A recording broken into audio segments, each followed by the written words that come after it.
Mario. And she's Phyllis. Welcome to LaTabella. Our family table.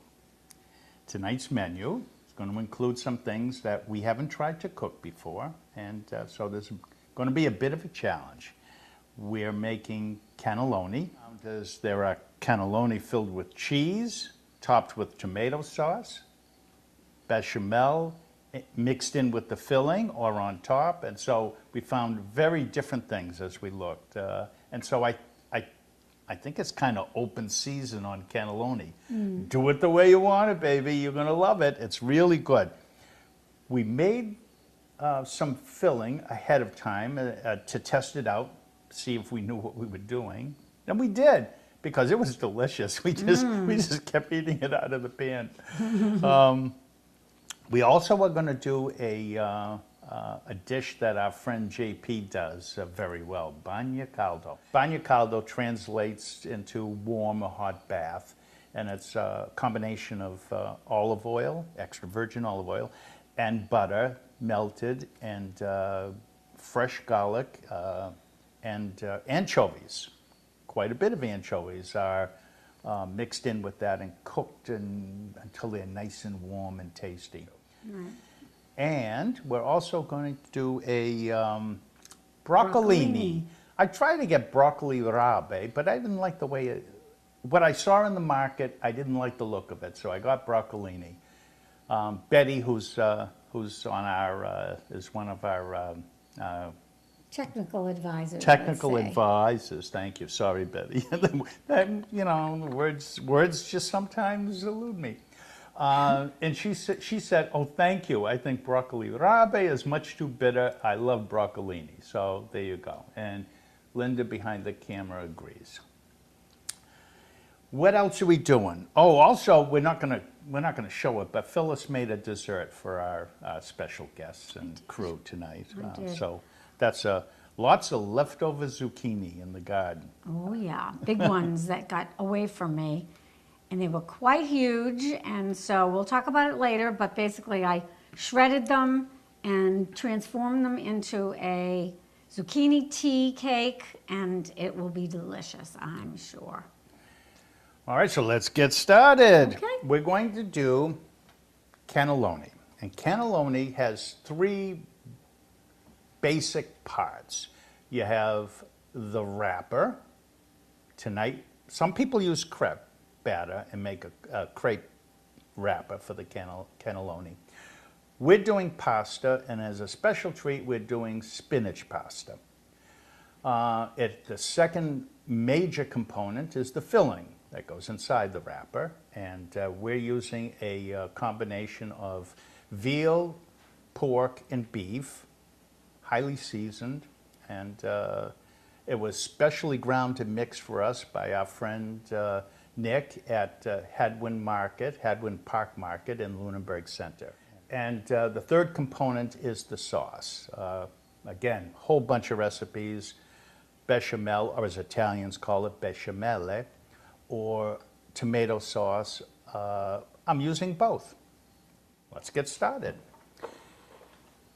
This is going to take some time because there's lots of components to this thing. We're going to start by making the pasta dough. 1 cup of flour, and for this I want a slightly more, if you remember the first episode when I talked about making pasta and using durum wheat because it's a hard wheat and makes a firm pasta, this we wanted a little softer, so I mixed half durum wheat and half all-purpose. That'll accomplish that. I'm going to add spinach into this. This is chopped spinach. You can cheat on this and buy the frozen chopped spinach. That's what we did. 1 cup of flour, what would you say? 1/4 cup of sauteed spinach that's been squeezed dry. We're going to add an egg. 1 hand. Yikes. This is Mario. And a pinch of salt. Always need salt to bring out the flavors. What's a pinch? That's probably more than a pinch, but we like salt. About 1/8 of a teaspoon, I would say.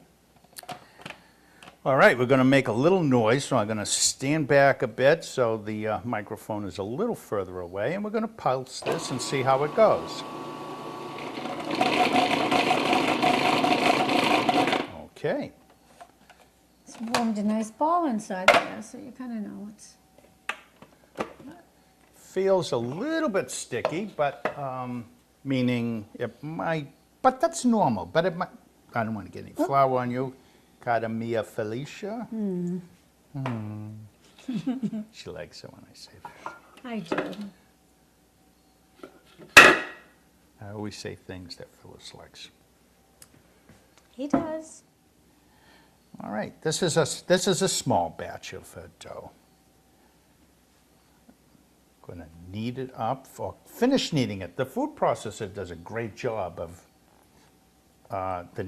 with the kneading process of pasta dough, and you need to, in order for pasta to work right and maintain its shape, you need to get you need to develop the gluten. But it's delicious. It looks delicious. It tastes delicious. Okay, it's silky, soft, supple, luxurious. I love the feel of pasta dough when it's the right texture. Put a little flour on it to help it from sticking. We're going to put this inside a plastic bag. Needs to rest for about 30 minutes for everything to come together. So we're going to take a little break, set this aside, and get the ingredients out for the next component. That'll be the filling. Okay, the filling for the cannelloni, we're using meat, and as I said earlier,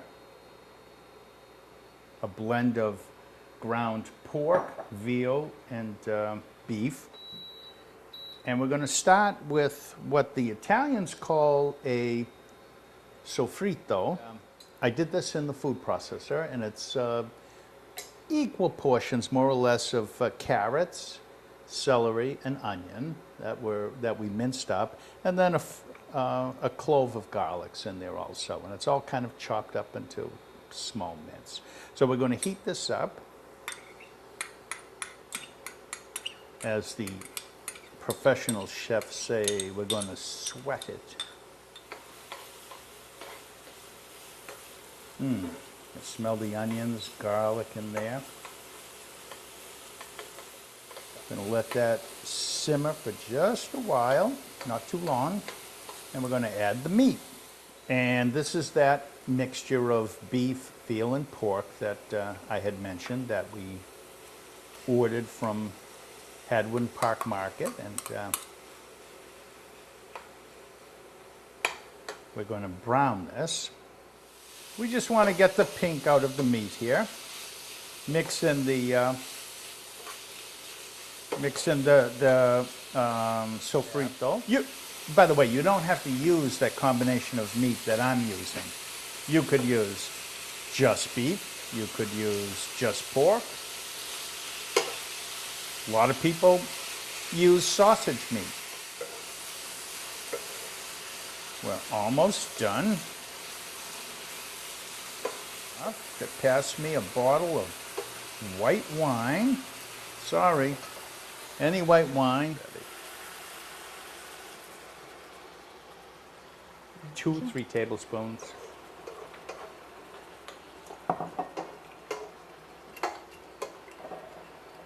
And by the way, the meat, I took it out of a large package. I would guess that's about, I don't know, half a pound. I'm doing a small batch here for the camera.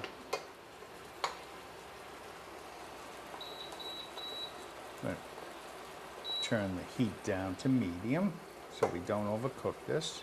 In fact, I'm going to turn it down to low. I'm going to add a pinch of salt and pepper, as I've done many times before. It's just an old habit. Just mix some salt. I use kosher salt when I'm cooking like this, and freshly ground pepper from one of my many pepper mills. I like I like tomato paste in this dish. So I'm going to squeeze in a little from the tube here. 1 tablespoon, 2 tablespoons.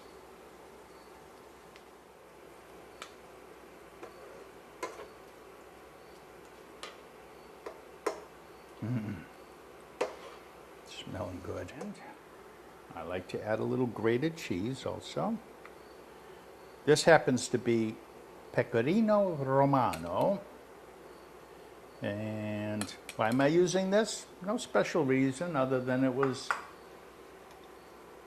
marked down and making it affordable. It's an imported cheese that I grind myself in my food processor. I buy a big wedge and then grind it down. It makes it a little cheaper. Continuing on that spinach theme, I'm going to add some more of that chopped spinach. Again, I was going to lie and say I cooked that from fresh spinach leaves, but Phyllis already spilled the beans.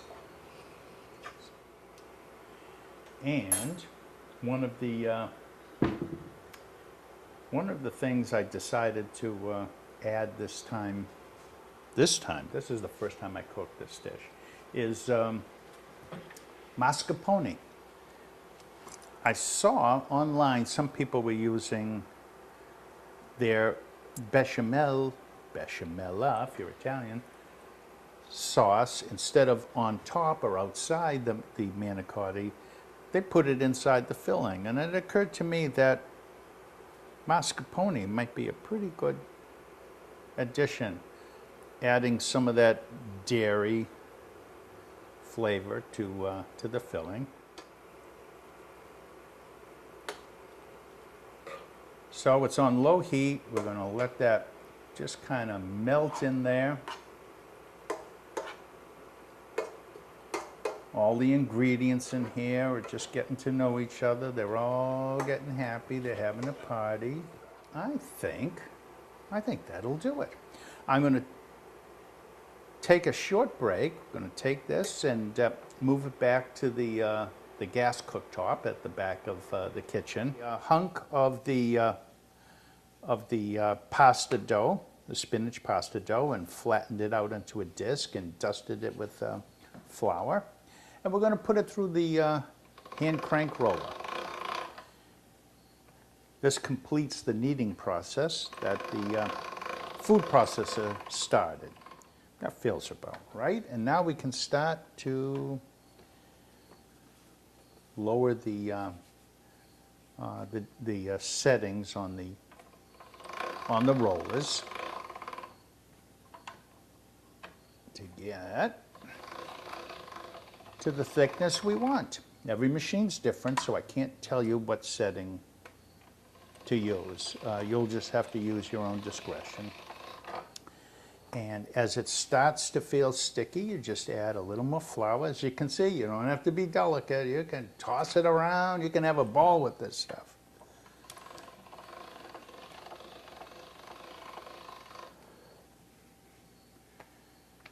Unless, of course, it doesn't come out wide enough, and then you're going to start all over again. Well, we won't start over again, but I got to fold it over to make it wider. But flexibility here.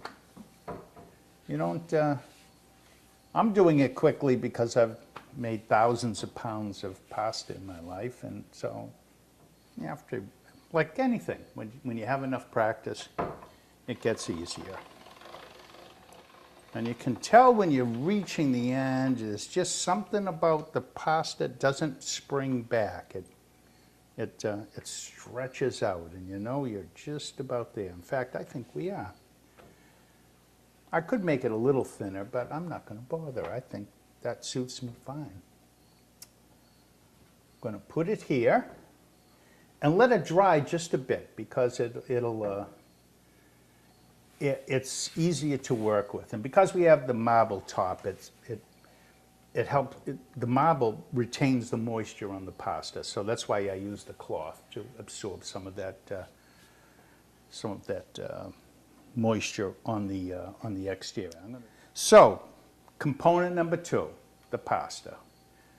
Now we're going to do the sauce, and I'm going to do two sauces with this. Underneath the cannelloni in a roasting pan, or whatever these things are called, I'm using tomato sauce, and then I'm going to roll up the cannelloni and then top it with the bechamel sauce. Bechamel. It's kind of an interesting sauce. It's white sauce, if you prefer. Okay, in this pan, I have about 2 tablespoons, don't do that, 2 tablespoons of butter that I'm melting. This is unsalted butter. I like unsalted because that way I can decide how much salt to put in. Sometimes butter comes with a little too much salt. Equal amount of flour, 2 tablespoons of butter, 2 tablespoons of flour, all-purpose flour. Dump it in, and essentially we're making a roux at this point. Combination of flour and butter. Heat it up. I love the smell of that. You need to stir constantly, otherwise you're gonna run into a problem here. I'm gonna lower that heat just a tad. And we're gonna add some milk. I think I'm gonna lower that a little bit more. Now, if I were on the ball, this milk would have been warmed. I'm not on the ball, it's not warm. So we might get some lumps in here, but that's all right. We'll pretend they're not there. Whoops. Again, important to continue to stir as you add the milk.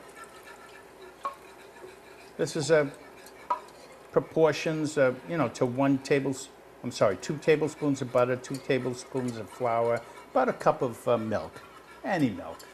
I'm using a low-fat milk, but you could use anything. And this we're just going to stir away until it thickens up nicely. So I'm going to take a short break while we do that, and then we'll be ready to assemble some cannelloni. Going to make a bagna caldo, warm bath, hot bath. I'm not quite certain if caldo is hot or warm. Heating this up, this is olive oil, butter, garlic, and anchovies. These are the anchovy fillets that you get in the can. They come in about 2-ounce cans. There are, about 6 cloves of garlic, 2 cans of anchovies,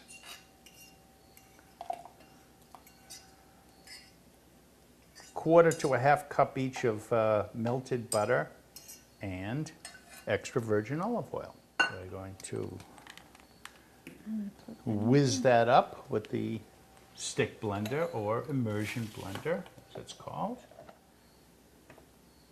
And the old Nona would probably use a mortar and pestle, and I'm not going to do that. My arm would be tired.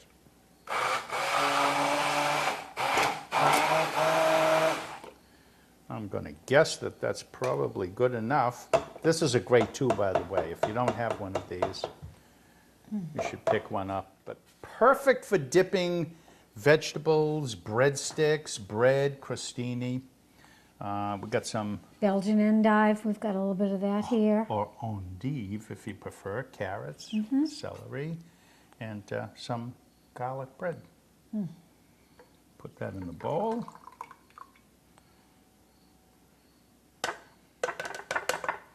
And we're going to see who's brave enough to try this. I'm going to be preparing broccolini.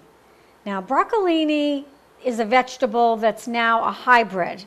It's a cross between what they call a Chinese broccoli and a regular, I guess, Americanized broccoli. I think it's called kai lan. That's the Chinese version, and it was crossed with regular broccoli to get what we have here. And I've steamed this a little bit ahead of time, maybe 10 or 15 minutes in a shallow frying pan with just a little water and just lightly salted. And what I'm going to be doing is I'm going to add a little olive oil and garlic to the frying pan. A little garlic? Well, a lot of garlic. I like a lot of garlic. And what I want to do is I'm going to add a little bit of salt and pepper to it. Like I do what Mario does, his pinch. I'm not going to let it get too brown, just kind of lightly golden. It changes the flavor for me if it gets too brown. I like it kind of a subtle taste. I don't know whether it's a bitter taste. I'm going to beep this down just a bit. And then what I'm going to do with that is I'm going to drizzle it over and sort of dress the broccolini.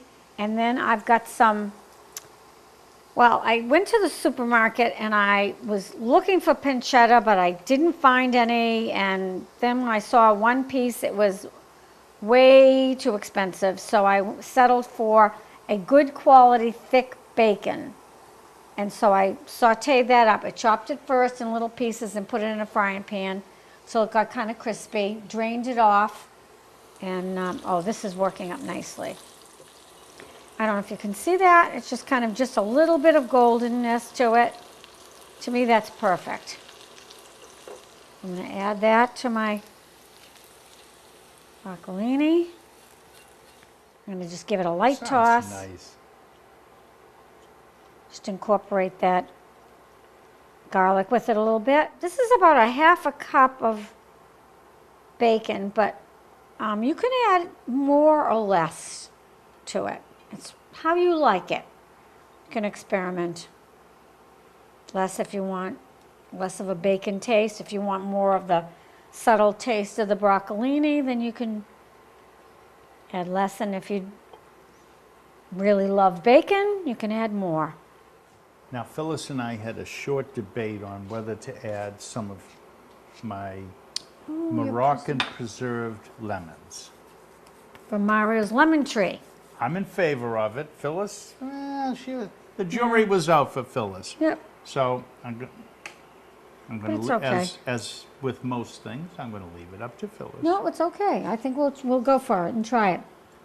The thing about cooking is never be afraid to experiment. The most wonderful things that I've ever made have been experiments and surprises. When you've got delicious vegetables, bacon, garlic, and preserved lemons. It's just so Oh, good. look, it's a bald eagle, Phyllis. Did you see it? He does this. He's played this trick on me way too many times. And then he goes and steals some of my food. Okay, that's pretty mixed. I don't want to mix it too much because then the little tops of the broccoli start to fall off. So here we are. I've taken the spinach pasta sheet that we rolled out earlier, cut it into squares, put it into boiling salted water for about 2 minutes, just enough to kind of parboil it. Shocked it in a bowl of ice water to stop the cooking process, and I'm going to put it on our towel here to dry.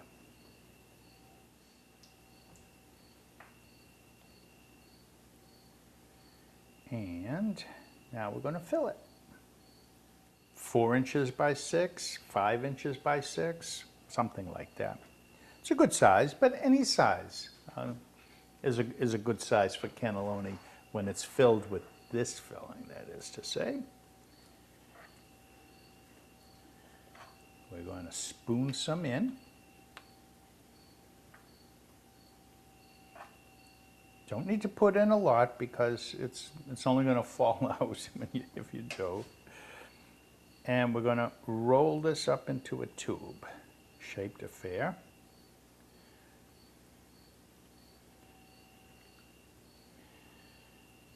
And for the purposes of this show, we're going to put them in individual serving. I don't know, what are these called? Are they ramekins? What are they? Ramekins. JP says ramekins. He said it quietly, though. And I'm thinking, 2 per serving is probably good. I've put in some of my homemade tomato sauce that we made from the fresh tomatoes during one of our previous episodes. And as I mentioned, when we make a lot, and we put it in the freezer.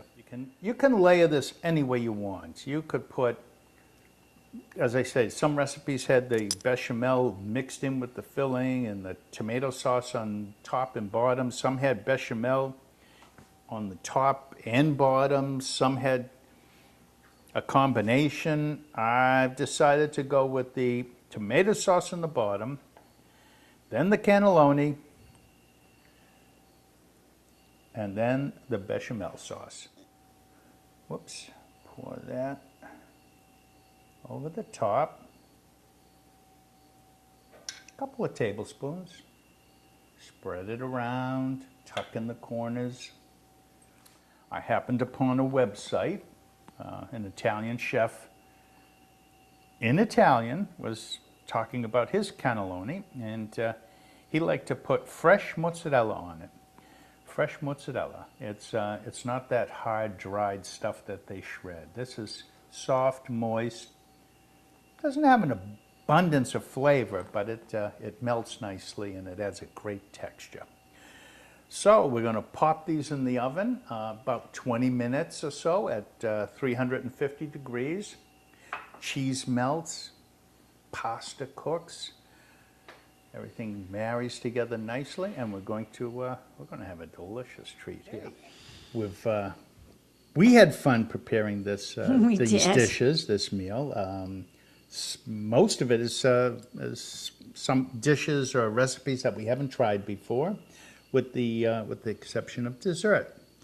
We made bagna caldo, hot bath, with anchovies, garlic, olive oil, and butter, and some crudités and bread for dipping in that. I can't wait to try that. The cannelloni, delicious. We made the spinach pasta wrapped around a very savory ground meat filling and topped with 2 sauces, fresh tomato sauce and a bechamel, or bechamel if you prefer. And we topped it with mozzarella and let that melt down nicely. I can't wait to dig into that. And Phyllis made this dish. Broccoli rabe. Well, you were going to make broccoli rabe, but you made broccolini. That's all right. That's all right. Yep. And it has a little bit of bacon in here and a little bit of preserved lemons. And then for dessert, I just tagged this on the end because I had a big zucchini, which I shredded earlier today, and I made a zucchini tea cake bread. And I've got a little bit of heavy cream that I whipped up earlier with a little bit of mascarpone, which I'm going to put in. Just fold that right in there and serve it with the bread if people want that. I have a treat for you. A little dollop. You have to taste this. Oh, let's see. Oh. Isn't that good? Absolute heaven. Well, thank you for watching our show. Remember to check out the recipes for all of these and dishes and all the other episodes that we've filmed on our Facebook page, LaTabella with Mario and Phyllis. And we look forward to cooking for you again. Until then, ciao and buon appetito. Buon appetito.